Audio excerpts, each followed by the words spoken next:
Boa noite, pessoal. Na aula de hoje nós vamos revisar um conteúdo que é muito visto nos anos iniciais e também no ensino fundamental 2, que é o de acentuação gráfica. Então, para isso, nós vamos revisar alguns conceitos de sílaba tônica e também da acentuação das palavras naquela ordem de última, penúltima e antepenúltima, que a gente conhece por oxítona, paroxítona e proparoxítona. Para isso, eu preparei um material aqui para vocês super prático e rápido também, para que a gente possa relembrar um pouco esses conceitos e, ao mesmo tempo, conhecer alguns exemplos, relembrar alguns exemplos, certo? Então, nosso conteúdo, como eu já falei para vocês, é de acentuação gráfica e eu começo com a discussão com vocês nos seguintes termos, né?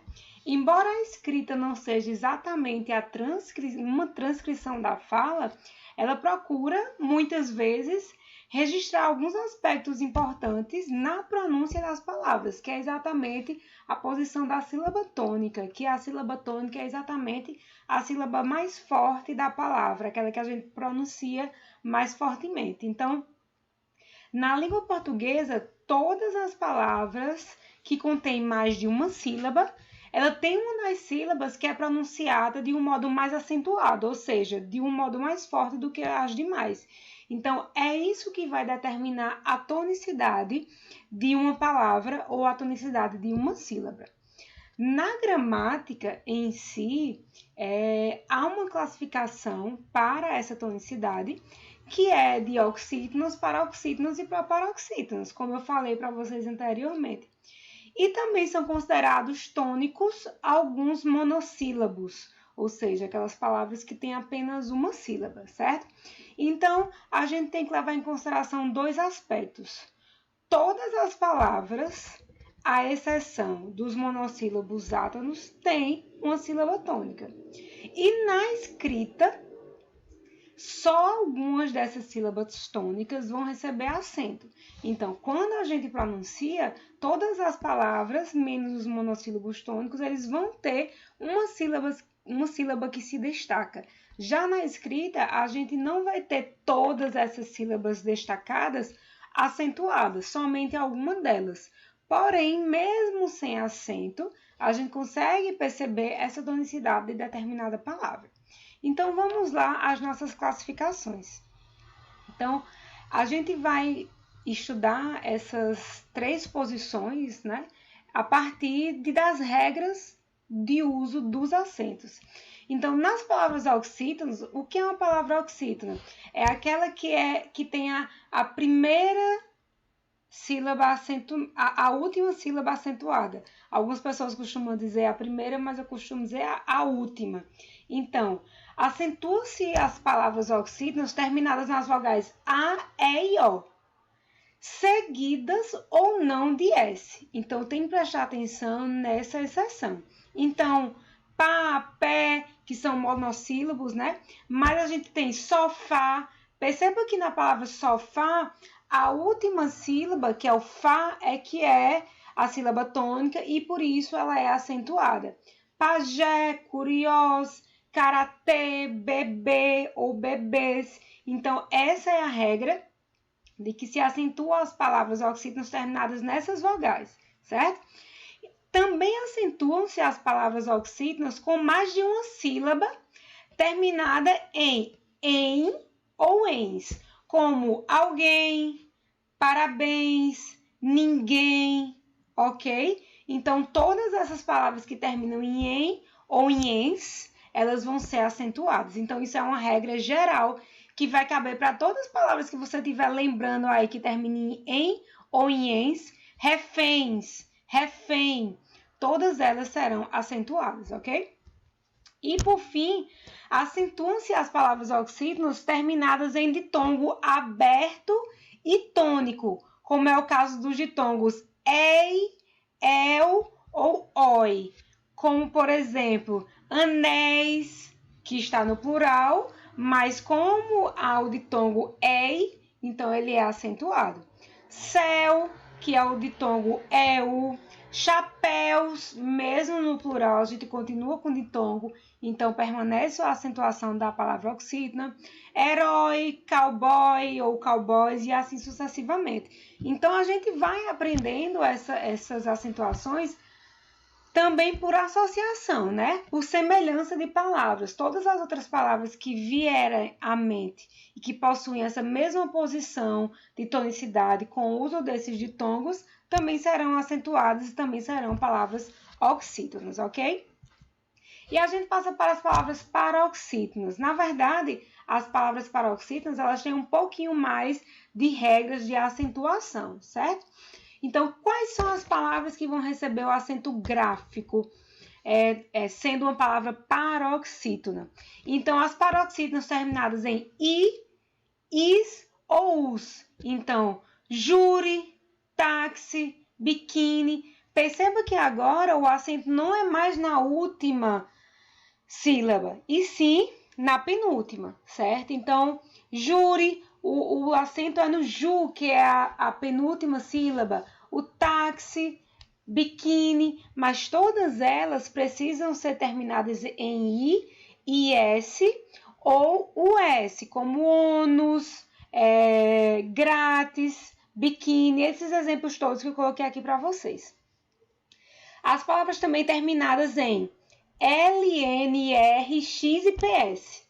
Aí cabe um pouco da nossa memorização e a gente relembrar e saber diferenciar as oxítonas. Réptil, amável, que são as terminadas em L. Abdômen, hífen, que são as terminadas em N. Éter, terminada em R. Tórax, terminada em X. Bíceps, tríceps, todas terminadas em PS. Então, além disso, as paroxítonas também são acentuadas quando terminadas em tio.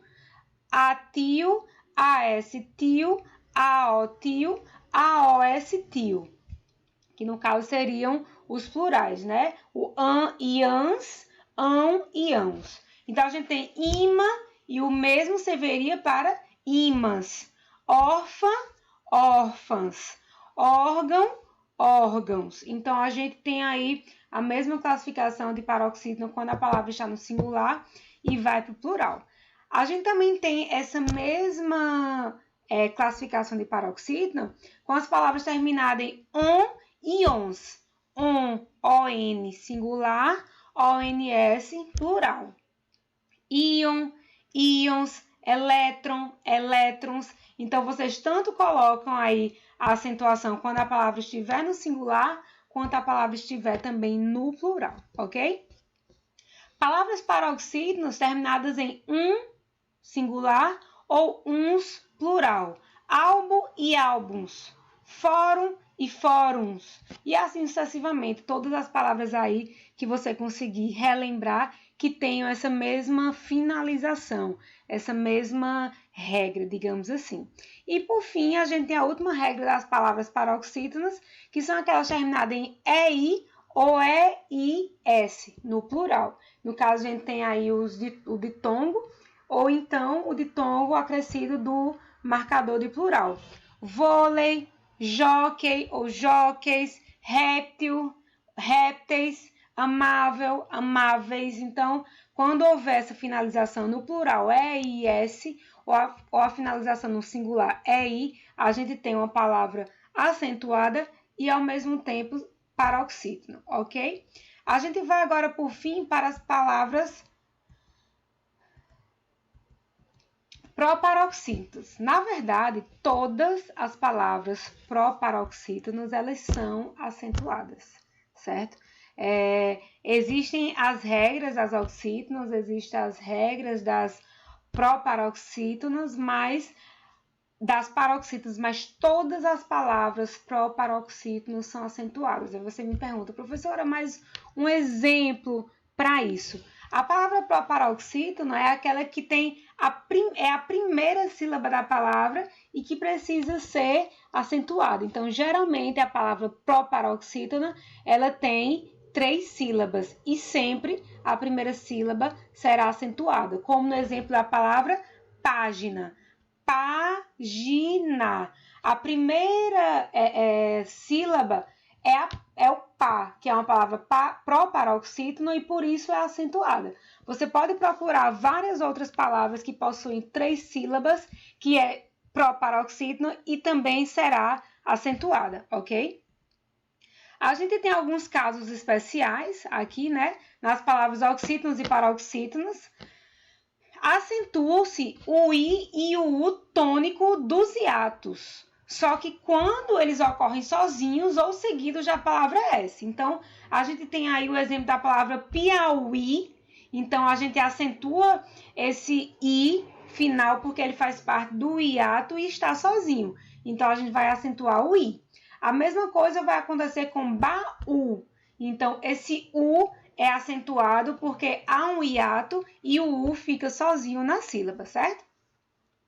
Nessa regra, também existem 2 exceções para as palavras proparoxítonas, ok?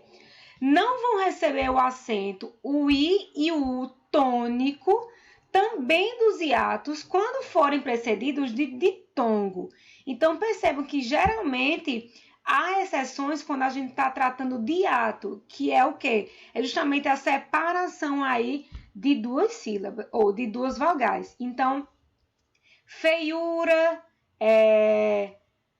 baiuca, todas essas não vão ser acentuadas. Ou então, quando a sílaba seguinte à vogal I for iniciada por um dígrafo, por exemplo, NH. A gente tem rainha, porém esse I não é acentuado porque ele vem logo seguido do dígrafo NH, ok, gente? Então, esses são os casos especiais. Por fim, a gente tem os acentos que nós chamamos de acentos diferenciais. Eles vão diferenciar palavras que aparentemente são iguais na escrita e iguais no som. Por exemplo, a gente tem aí, quando as formas verbais da terceira pessoa do plural dos verbos ter e vir, a gente vai ter que distingui-las com acento.